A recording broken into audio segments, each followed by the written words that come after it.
சிம்மம். தவறான நபரால் ஆபத்து. யார் அந்த நபர்? சொந்தக்காரங்களா இல்ல தெரியாதவங்களா? என்ன மாதிரி உங்களோட கனெக்ட் ஆவாங்க? அதை பத்தினதுதான் இந்த வீடியோக்குள்ள நான் ஒவ்வொரு விஷயத்தையும் கிளியரா எக்ஸ்பிளைன் பண்ணிருக்கிறேன். ரொம்பவே இன்ட்ரெஸ்டிங்கா இருக்கும். வீடியோ பார்த்து தெரிஞ்சுக்கோங்க. இந்த வீடியோல நம்ம பார்க்க போறது சிம்மம் ராசிக்கான ஏப்ரல் மந்த் ராசி பலன். ராசி பலன் பார்க்கறதுக்கு முன்னாடி சேனலை சப்ஸ்கிரைப் பண்ணி வச்சுக்கோங்க. அப்பதான் உங்களுக்கு எவ்ரி வீக் நாங்க அப்லோட் பண்ணக்கூடிய அஸ்ட்ராலஜி பத்தின ஜெனரல் வீடியோஸ் கூட உடனே நோட்டிஃபை ஆகும். உங்களோட சொந்த ஜாதகத்துக்கு அஸ்ட்ராலஜி ஆன்லைன் கன்சல்டேஷன் வேணும்னு நினைச்சீங்கன்னா ஸ்கிரீன்ல தெரியிற இந்த வாட்ஸ்அப் நம்பருக்கு நீங்க ரீச் அவுட் பண்ணி உங்களுக்கான அப்பாயின்மெண்ட்டை புக் பண்ணிக்கலாம். கிளைண்ட்ஸோட ஃபீட்பேக்ஸ் எல்லாம் ஃபர்ஸ்ட் கமெண்ட்ல பின்டா இருக்கு, நீங்க கிளிக் பண்ணி செக் பண்ணிக்கலாம். ஓகே, இந்த ஏப்ரல் மாசம் சிம்மம் ராசிக்கு எப்படி இருக்கும் அப்படின்னு பாத்துலாமா? முதல்ல ராசிநாதன். நான் எல்லா வீடியோஸ்லயுமே இப்ப சொல்லிட்டு இருக்கிறேன், ராசிநாதனை ஃபர்ஸ்ட் பார்க்கணும். அஷ்டம சனி நடந்தா கூட ராசிநாதன் எப்படி இருக்கு? ஸ்ட்ராங்கா இருக்கா, வீக்கா இருக்கா? ராசிக்கு ஏதாவது சுப தொடர்பு கிடைச்சிருக்கா? ராசிநாதன் ரெண்டையும் பார்க்கணும் ஃபர்ஸ்ட். ஃபுல்லா அந்த மாசம் ஃபுல்லா பாத்தீங்கன்னா உங்களுடைய ராசிநாதனான சூரியன் சனி செவ்வாயோட இணைவுல இருக்கும், 8ல இருக்கும். ராசிக்கு எந்த ஒரு சுப தொடர்பும் கிடைக்கல. ராசிநாதனும் 2 பாவ கிரகத்தோடைய தொடர்புல இருக்கு. செவ்வாய் ராஜயோகாதிபதி தான், ஆனா சனியோட இணையக்கூடாதுல்ல. சனி சூரியன் எப்பயுமே இணையக்கூடாது. தன்னம்பிக்கை குறையும். தலைமைத்துவம், அரசியல், தகப்பன் சார்ந்த விஷயங்கள்ல குறைகள் இருக்கும். சூரியன் சனி சேர்ந்தவங்க எல்லாருக்குமே இருக்கும். அது ஏதாவது ஒரு மாதிரி ஒரு அப்பா பிரிவு, அப்பாவோட செட் ஆகல அந்த மாதிரி இருக்கும். இந்த சார்ட்ல பாருங்க, மேல வந்திருக்கிறதுல சூரியன் சென்னியோடையும் செவ்வாயோடையும் சேர்ந்திருக்கு. அதாவது இந்த மாசம், இந்த ஏப்ரல் மாசம் பிறக்கக்கூடிய குழந்தைங்களுக்கு இப்படிதான் இருக்கும் கிரக நிலைகள். அவங்க வாழ்நாள் ஃபுல்லா அது இருக்கும். நிறைய பேர் கன்சல்டேஷனுக்கு என்ன கேட்பாங்க, இது இப்படியே தான் இருக்குமா, அப்பாவுக்கும் பிள்ளைக்கும் செட்டே ஆக மாட்டேங்குது அப்படின்னு. சூரியன் சனி சேர்ந்த மாதிரி சொந்த ஜாதகத்தை கொண்டவங்களுக்கு கண்டிப்பா வாழ்நாள் ஃபுல்லா அப்படிதாங்க இருக்கும். ஏதோ சம் கைண்ட் ஆஃப் டிஸ்டன்ஸ் இருந்துட்டே இருக்கும் அப்பா கூட. ஓகே, இப்ப நம்மளோட ராசி பலனுக்கு வரலாம். உங்களுடைய ராசிநாதனான சூரியன் பலவீனமாயிருக்கு. ராசிக்கு எந்த ஒரு சுப தொடர்பும் கிடைக்கல. ஆல்ரெடி அஷ்டம சனி வேற போயிட்டு இருக்கு. மனசு ஒரு மாதிரி குழப்பமா இருக்கும், ரொம்ப மன அழுத்தம் இருக்குங்க. ஒரு 45 நாளைக்கு அப்படிதான் இருக்கும். என்னங்க எங்களுக்கு எந்த ஒரு முன்னேற்றமே கிடையாதா, எப்பதான் எங்களுக்கு எல்லாம் சரியாகும் அப்படின்னு கேட்டீங்கன்னா, அஷ்டம சனியில கஷ்டங்களை பட்டுட்டு இருக்கிறீங்க, அதுதான் உண்மை.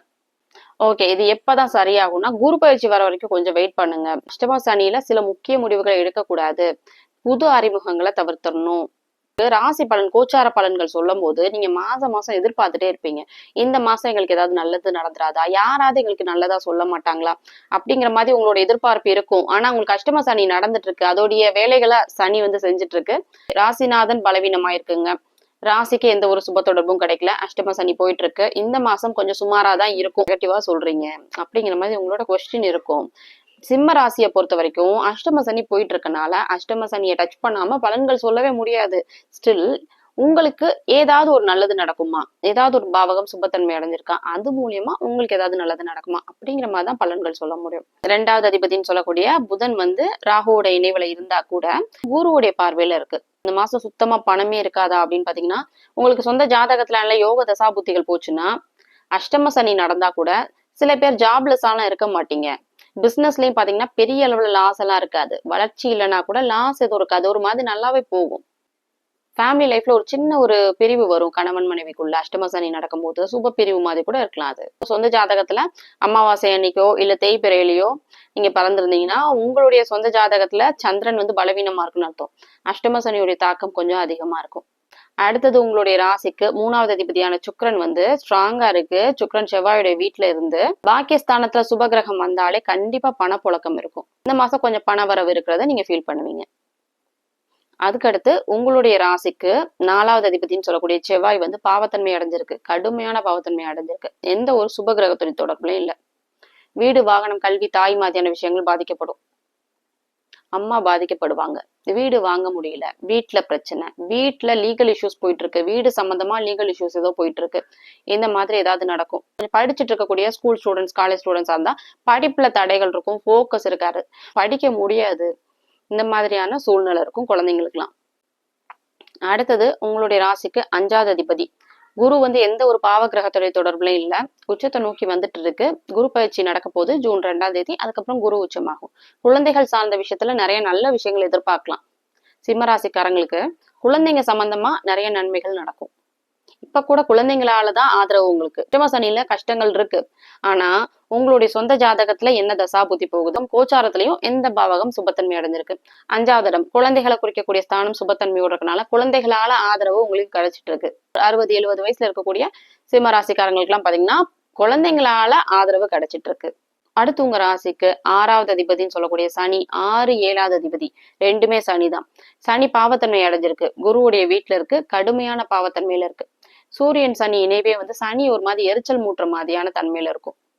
அமாவாசை சந்திரனும் போய் இணையும். மாச கடைசியில அமாவாசை நடக்கும். 3 பாவ கிரகங்கள் ஒன்னா இணைஞ்சிருப்பாங்க. சோ அந்த பாவகம் கெடும், 8வது இடம் கெடும். வம்பு வழக்கு பிரச்சனை கடுமையா இருக்கும். இப்ப நான் தம்ப்நெயில்ல சொன்ன அந்த விஷயம், தேவையில்லாத வம்பு வழக்கு பிரச்சனை இருக்கும். புதுசா இன்ட்ரடியூஸ் ஆகக்கூடிய பர்சன் உங்களுக்கு பிரச்சனை தரக்கூடியவங்களா இருப்பாங்க. உங்களுடைய ஒர்க் பிளேஸ்லயோ இல்லைன்னா உங்களுக்கு பர்சனல் லைஃப்லயோ புதுசா யாராவது இன்ட்ரடியூஸ் ஆனாங்கன்னா கொஞ்சம் அவங்கள தள்ளி வைக்கிறது நல்லது.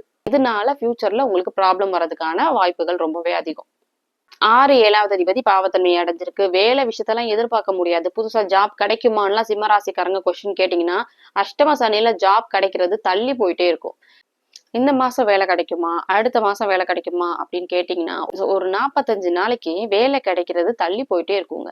டிராக் ஆகிதான் நடக்கும். சனி செவ்வாயோட சேர்க்கையில கடுமையான பாவத்தன்மையோட இருக்கிறதுனால வேலை சம்பந்தப்பட்ட விஷயம், பேங்க் லோன் எதிர்பார்த்துட்டு இருக்கீங்கன்னா கிடைக்காது, கொஞ்சம் தள்ளி போகும். ஸோ இந்த மாதிரியான ஒரு சூழ்நிலை இருக்கும். கணவன் இல்லைன்னா மனைவி வழி சொந்தக்காரங்களோட தேவையில்லாத முரண்பாடுகள் வந்துட்டே இருக்கும். கொஞ்சம் தள்ளி இருந்துக்கிறது நல்லது.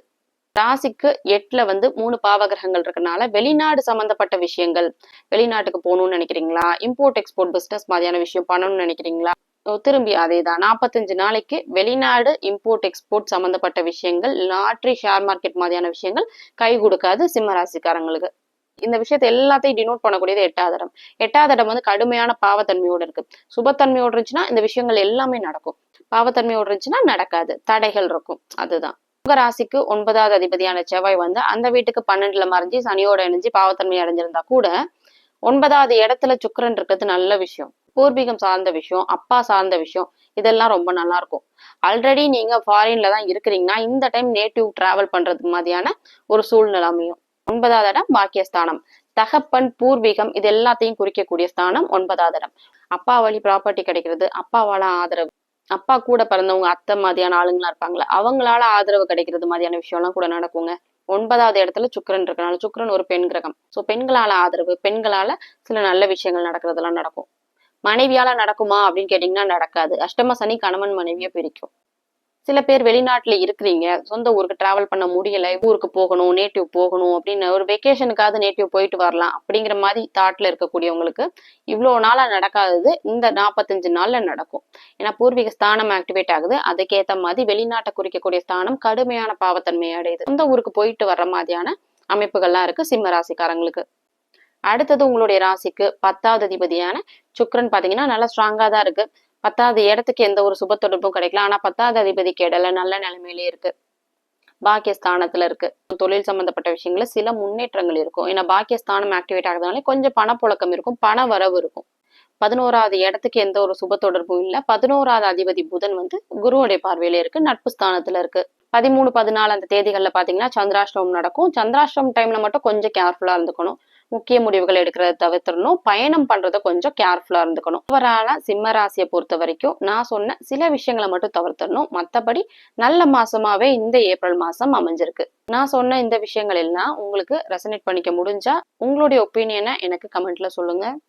உங்களோட சொந்த ஜாதகத்துக்கு அஸ்ட்ராலஜி ஆன்லைன் கன்சல்டேஷன் வேணும்னு நினைச்சீங்கன்னா ஸ்கிரீன்ல தெரியுற இந்த வாட்ஸ்அப் நம்பருக்கு நீங்க ரீச் அவுட் பண்ணி உங்களுக்கான அப்பாயின்மெண்ட்டை புக் பண்ணிக்கலாம். மற்ற ராசிக்கான ராசி பலன் வீடியோ லிங்க் ஃபர்ஸ்ட் கமெண்ட்ல பின்டா இருக்கு. You can check them out.